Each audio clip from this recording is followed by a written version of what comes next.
Hi everyone, আজকে আমরা বেরিয়ে পড়েছি পুরান ঢাকার রাতের খাবারের একটা ফুল ফুড ট্যুর করতে। এখানে এত রকমের খাবার, যেদিকে তাকাবেন শুধু খাবার আর ভিড়। তো শুরুই করি আমাদের ফার্স্ট স্টপ দিয়ে।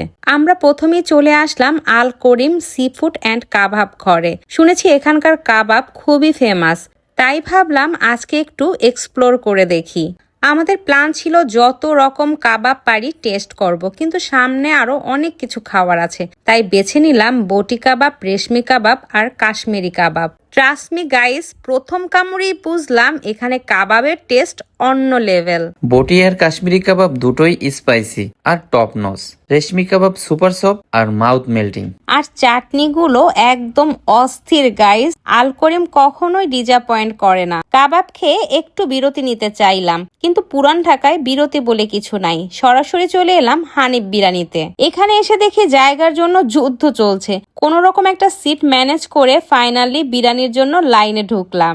এখানে হাফ প্লেট বিরিয়ানির প্রাইস ছিল 160 টাকা আর ফুল প্লেটের প্রাইস ছিল 290 টাকা। আমরা তো আগেই কাবাব খেয়ে এসেছি, তাই হাফটাই অর্ডার করলাম। উফ, গরম গরম বিরিয়ানি উইথ বোরহানি, এই কম্বিনেশনের মতো টেস্ট আর কিছুতেই পাই না। মাংসটা সুপার সফট আর ফ্লেভার একদম পারফেক্ট। এসব খাওয়ার পর ডেজার্ট আইটেম না খেলে কি খাবারটা কমপ্লিট হয়? তাই চলে এলাম বিউটি লাচ্ছি ঘরে। এটা আমার ফেভারিট একটা স্পট, কারণ আমি এখানকার ফালুদাটা খুব বেশি পছন্দ করি। আমি সাধারণত এখানে আসলে ফালুদাটাই খাই।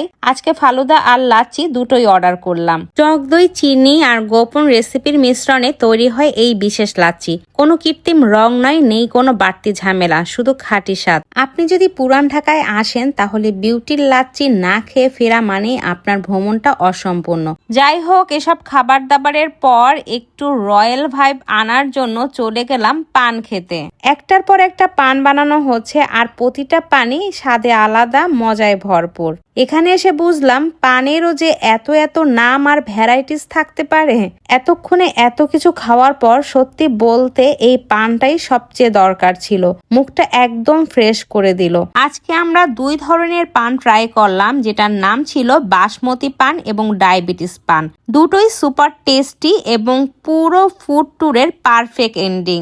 এরপর চলে গেলাম পুরান ঢাকার সেই ঐতিহ্যবাহী বাকরখানির একটি দোকানে। পুরান ঢাকা মানে ইতিহাস, ঐতিহ্য আর খাবারের স্বর্গ, যেখানে শত বছর ধরে তৈরি হচ্ছে এই বিশেষ খাবার বাকরখানি। এই দোকানটা পুরান ঢাকার খুবই পরিচিত, চারিদিকে বাকরখানির মন মাতালো গন্ধ। যাই হোক, এখান থেকে 1 কেজি বাকরখানি নিয়ে নিলাম। পুরান ঢাকার খাবারের ভ্রমণটা যেন এখানে এসে সম্পূর্ণ হলো।